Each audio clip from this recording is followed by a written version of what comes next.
বাসাবাড়িতে অন্যতম ও গুরুত্বপূর্ণ জায়গা হলো রান্নাঘর। গৃহিণীদের সারাদিনের অর্ধেকের বেশি সময় কাটাতে হয় এইখানে।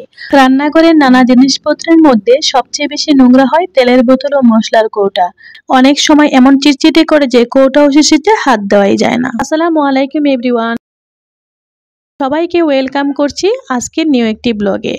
আজ একটু অন্যরকম ভিডিও নিয়ে আসছি আপনাদের সাথে, রান্নাঘরের ক্লিনিং পার্ট। আমি যেভাবে আমার রান্নাঘরের মশলার কৌটাগুলো কিংবা রান্নাঘরের অন্যান্য জিনিসপত্রগুলো গুছিয়ে রাখি, পরিষ্কার করি, তাই আপনাদের সাথে শেয়ার করছি। আশা করছি আপনাদের ভালো লাগবে, তো শেষ পর্যন্ত সাথেই থাকুন। রান্নাঘর একটি রহস্যময় জায়গা। প্রতিদিন এর ভেতর থেকে কত কত সুস্বাদু খাবার বের হয়, কিন্তু খেতে যতটা সহজ, রান্নাঘরে রান্না করা কিন্তু ততটা সহজ নয়।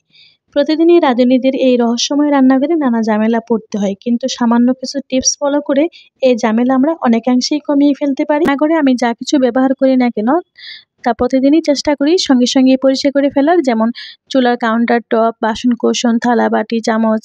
এটি শুধু স্বাস্থ্যের জন্যই ভালো তা নয়, কাজ করার আগ্রহ বাড়ে এবং দীর্ঘদিন জিনিসপত্রগুলো ভালো থাকে। রান্নাঘর সব মেয়ের কাছেই খুব প্রিয়। অনেকের কাছে শেষে ক্লান্তি কাটানোর সেরা ঠিকানা হলো এই রান্নাঘর। রান্নাঘরে ব্যবহৃত জিনিসপত্র যেমন মশলার কৌটা, আনুষঙ্গিক সামগ্রী সপ্তাহে অন্তত আমি একদিন পরিষ্কার করার চেষ্টা করি। আজ আমি যেহেতু পরিষ্কার করছিলাম, ভাবলাম এটি তো আপনাদের সাথে শেয়ার করাই যায়। অনেকেই মশলার কৌটা পরিষ্কার করার জন্য মশলা শেষ হওয়ার জন্য অপেক্ষা করে থাকেন। মশলার কৌটাগুলো সপ্তাহে একদিন পরিষ্কার করি, মশলা শেষ না হলেও কিভাবে, তাই আপনাদের সাথে শেয়ার করছি। স্পঞ্জে পানি আর ভিম লিকুইড মিশিয়ে নিয়ে এই তো আমি মশলার কৌটা পরিষ্কার করে নিচ্ছি। এই সময় কৌটার ঢাকনা খুব ভালোভাবে লাগানো ছিল। একটু স্পঞ্জে খুব ভালোভাবে একটু ঘষে নিলেই বাস তেল ছিটে ভাব উঠে গেল। এখন আমি একটু শুকনো কাপড় দিয়ে মুছে নিলাম। আমি যেভাবে পরিষ্কার করি তাই আপনাদের সাথে শেয়ার করছি। তারপর এই তো সেই শুকনো ন্যাকড়াটা আবার আমি একটু ভালোভাবে ধুয়ে নিলাম। ভালোভাবে ধুয়ে পরিষ্কার করে একদম পানি নিংড়ে নিয়ে আবারও আমি মুছে নিচ্ছি। এভাবে আপনাদের যদি একবারে না হয় তাহলে দ্বিতীয়বার করবেন। তো আমার একবারই হয়ে গিয়েছে। আমি খুব ভালোভাবে একদম শুকনো করে মুছে নিয়েছি।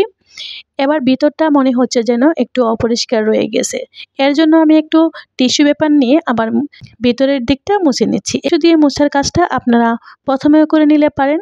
এই কাজটি সপ্তাহে একদিন সম্ভব না হলে মাসে অন্তত একবার এই মশলার কৌটাগুলো পরিষ্কার করে নেবেন। রান্নাঘরে গুরুত্বপূর্ণ একটি সমস্যা সবারই হয়ে থাকে। এর জন্য একটি টিপস শেয়ার করি আপনাদের সাথে। সিঙ্কে পানি জমে থাকে প্রতিটি বাড়িতে একটি সাধারণ সমস্যা। কারণ প্রতিদিনই বাসনকোসন ধোয়ার সময় প্লেটে থাকা খাবার সিঙ্কে চলে যায় এবং ধীরে ধীরে তা জমা হতে থাকে। তাই সিঙ্কে যখন প্লেট বাটি ধোয়ার সময় ওই জাতীয় ময়লাগুলো যেন না যায় সেদিকে খেয়াল রাখবেন। মাঝে মধ্যে কুসুম গরম পানি ঢেলে দিবেন। রান্নাঘরের চুলা যদি একবারে ঝকঝকে পরিষ্কার করতে চান তাহলে রান্না করার পরে প্রতিদিন খুব ভালোভাবে মুছে নেবেন। আজকের ভিডিওটি এতটুকুই। ভুল ত্রুটি হয়ে থাকলে ক্ষমা দৃষ্টিতে দেখবেন। ভালো লাগলে লাইক কমেন্ট করে শেয়ারও করতে পারেন। আবারও কথা হবে পরবর্তী সুন্দর একটি ভিডিওতে। আল্লাহ হাফেজ।